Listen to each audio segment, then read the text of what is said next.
Donald Trump ने ultimatum दिया कि 48 घंटों का अल्टीमेटम दे दिया कि जनाब शदीद तरीन हमले होंगे, फौजी और हथियार मिडल ईस्ट में बहुत बड़े पैमाने पर उन्होंने पहले ही पहुंचा दिए हैं। तो ट्रंप की ये जो स्टेटमेंट है कि अब बहुत शदीद हमले होने जा रहे हैं ईरान के ऊपर, इसकी तैयारियां नेतन्याहू ने भी स्टेटमेंट दे दिया है। उसने भी कहा कि अब हम हमले करेंगे, और वो लगातार जो हमले कर रहे हैं उनमें कुछ हमले बूश शहर के नजदीक जो उनका एक पावर प्लांट है उसके बहुत करीब करीब धमाके हुए हैं ईरान में, और ये बड़ी तशवीश की बात है।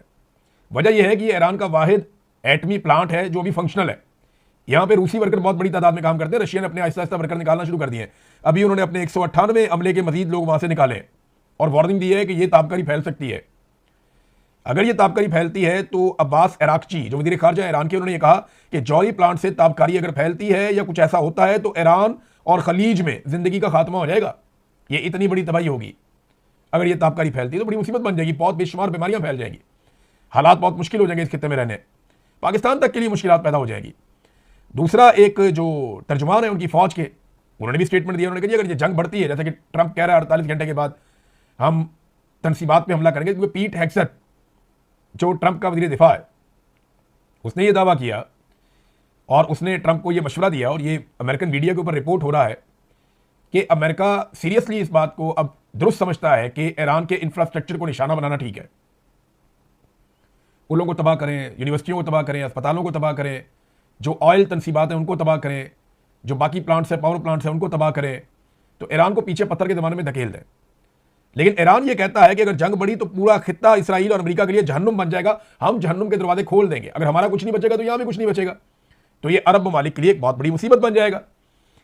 एक और ऐसी कार्रवाई हुई है जिससे ईरानी बहुत हैरान हो रहे हैं और उनके अंदर बड़ी तशवीश है।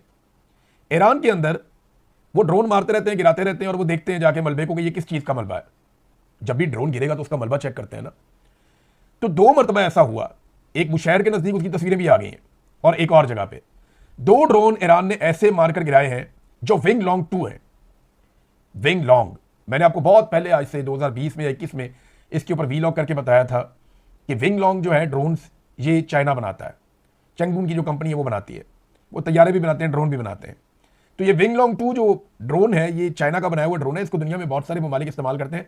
बांग्लादेश भी करता है, पाकिस्तान भी करता है, यूएई भी करता है, सऊदी अरब भी करता है, और कुछ अफ्रीकी ममालिक है वो भी इसको इस्तेमाल करते हैं, उनको भी दिए हुए। और चाइना खुद इसको बनाता है, वो भी इस्तेमाल करता है।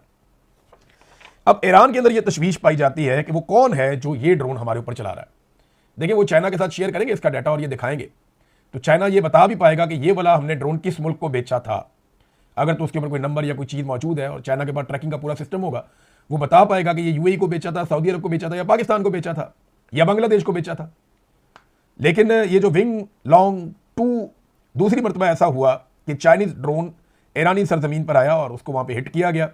अब ईरान इसके बारे में जानना चाहता है कि वो कौन है जो इसराइल के साथ मिलकर हमारे साथ जंग कर रहा है और उसने चाइना का ड्रोन इस्तेमाल किया है। नाज़रीन, अमेरिकी पायलट की तलाश अभी भी जारी है ईरान में। वहां के जो ईरान के कबायली लोग हैं वो अमेरिकी फोर्सेज के लिए मुसीबत बने हुए हैं। वो हेलीकॉप्टर के ऊपर जाते हैं, वो नीचे से फायरिंग करते हैं, उनको नुकसान पहुंचाते हैं, हेलीकॉप्टर डैमेज होकर वापस जाते हैं। तो वहां पर एक अलग ही जंग चल रही है। कबायली जो है वो उन्होंने जत्थे बना लिए, अपने ग्रुप बना लिए, और वो हर जगह अमेरिकन को मुकाबला कर रहे हैं। अमेरिकन वहां पे बमबारी कर रहे हैं। तो एक जंग के अंदर एक और जंग शुरू हो गई है उस पायलट की तलाश के लिए। अमेरिकन को इस बात का खतरा है कि वो पायलट अगर ईरान के हाथ लग जाएगा तो ईरान के हाथ एक तुर्क का पत्ता आ जाएगा और अमेरिका की आलमी सतह पर बड़ी शर्मिंदगी होगी। अमेरिका ने इससे पहले जो नुकसान हुआ, अपने कुछ लोग वहां से रेस्क्यू भी किए हैं। अमेरिका दुनिया में कहीं भी अपने लोगों को नहीं छोड़ता, लेकिन जहां पे एक बड़ा चैलेंज अभी तक खड़ा है, ये अमेरिकी रेस्क्यू टीमों के लिए ईरान के कबायली लोग मुसीबत बने हुए हैं। हेलीकॉप्टर को नीचे से मार रहे हैं, पूरा जंग वाला माहौल उन्होंने वहां पे एक बनाया हुआ है। एक और चीज बड़ी इंपॉर्टेंट है, वो ये है कि अमेरिकी फौज ईरान में जमीन पर लड़ना नहीं चाह रही। वो नहीं चाहते कि ईरानी सरजमीन पे उतर के वो ईरान के साथ एक जंग में जाएं। अमेरिकी एस्टेब्लिशमेंट इस मामले पे 2 धड़ों में बटी हुई है। उसका नतीजा आपने देखा कि वहां पे आर्मी चीफ, बाकी जर्नैल बहुत सारे फारिग कर दिए गए, उनको हटा दिया गया, और वहां पे एक अजीबोगरीब तनाव का माहौल है अमेरिका के अंदर भी। बाहर वो दलदल में फंसे हुए हैं। अमेरिका के अंदर बहुत सारे लोगों का या फौजियों का ये सोचना है कि नेतन्याहू की बातों में आके डोनाल्ड ट्रंप ने अमेरिकी फौज को और अमेरिका को एक अजीबोगरीब दलदल में फंसा दिया है जिससे निकलने का अब कोई रास्ता नहीं मिल रहा। और दूसरी तरफ डोनाल्ड ट्रंप और बाकी उनके हमायती वो ये समझते हैं कि अब लड़ाई अगर लंबी भी चलती है तो फेस सेविंग के बगैर हमने इसमें से नहीं निकलना। तो वो अब फौज को लेकर जाना चाहते हैं मजीद गहराई में कि जमीन पे उतरो और जाकर मुकाबला करो। ये मसला यहाँ पे अमेरिका के अंदर एक तनाव की सूरत इख्तियार कर गया है। 30-32-33 घंटे हो गए हैं, अमेरिकन स्टेट डिपार्टमेंट की तरफ से कोई वाजे इस मामले के ऊपर कोई ब्रीफिंग भी नहीं आई।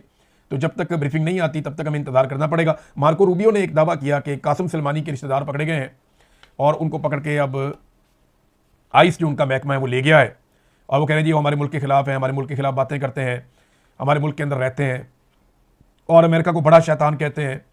तो ये सारी चीज़ें उसने कहा जी हमने उनको पकड़ लिया है और हम इजाज़त नहीं देंगे ऐसे लोगों को यहाँ रहने की। इसके ऊपर जो है ना वो एक स्टेटमेंट कासिम सुलेमानी की बेटी सामने आई, उन्होंने स्टेटमेंट दिया है। जनरल कासिम सुलेमानी की बेटी नरगस सुलेमानी ने कहा कि उनके वालिद के जिन रिश्तेदारों का दावा किया जा रहा है वो उनके ख़ानदान के रुकन नहीं है, और जिन अफराद के नाम लिए गए हैं वो किसी भी मारूफ रिश्तेदार से मुताबिकत नहीं रखते। बहुत दूर दराज के कोई हो तो हो, हमारे कोई ऐसे रिश्तेदार नहीं है।